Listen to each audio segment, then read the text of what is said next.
la Terre.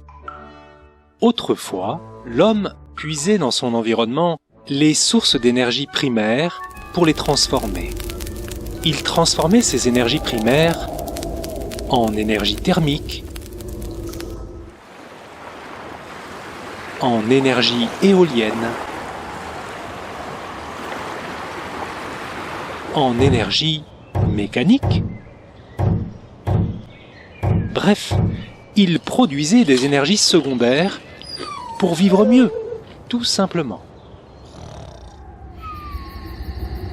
De nos jours, l'homme continue à puiser les sources d'énergie primaire dans son environnement, mais il les transforme maintenant en une énergie secondaire absolument fantastique, en énergie électrique.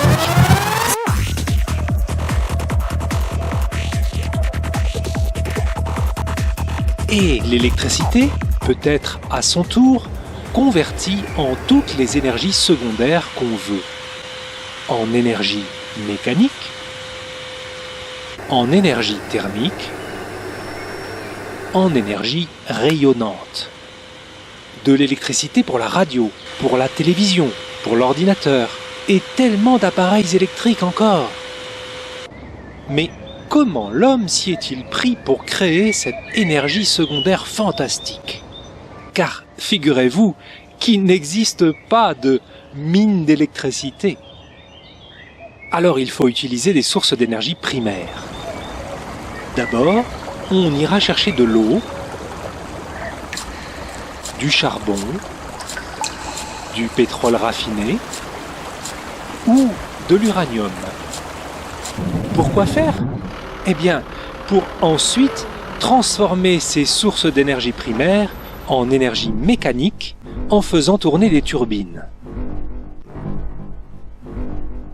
Ces turbines peuvent tourner grâce à l'énergie hydraulique d'une chute d'eau ou grâce à l'énergie éolienne du souffle du vent.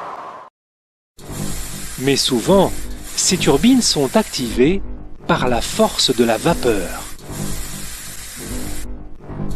En faisant brûler des sources d'énergie primaire, on fait chauffer de l'eau pour obtenir de la vapeur qui, elle, fera tourner les turbines.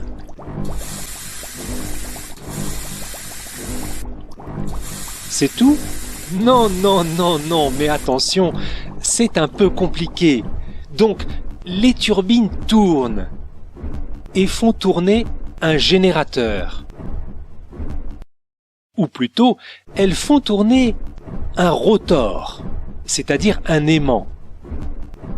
Un rotor qui tourne à l'intérieur d'un stator de cuivre, lui, immobile, pour créer un champ magnétique qui produit un courant électrique. Rotor, stator, rotor, stator, rotor, stator, rotor, stator, rotor, stator, rotor, stator, champ magnétique et naissance du courant électrique.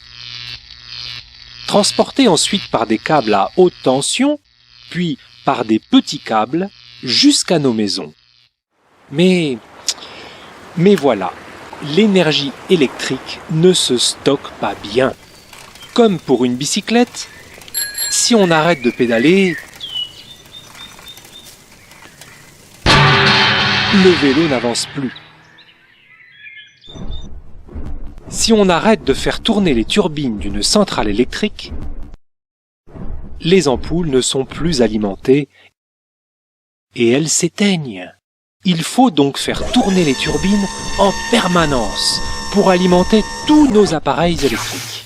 Rotor, stator, rotor, stator, rotor, stator, rotor, stator, rotor, stator. C'est ainsi que l'homme cherchera encore et toujours des énergies primaires pour alimenter ces turbines. Mais c'est pourquoi l'homme doit aussi bien réfléchir à ne pas gaspiller inutilement cette précieuse énergie secondaire devenue si indispensable. Saura-t-il faire les gestes intelligents pour continuer à vivre le mieux du monde sur notre belle planète, la Terre ?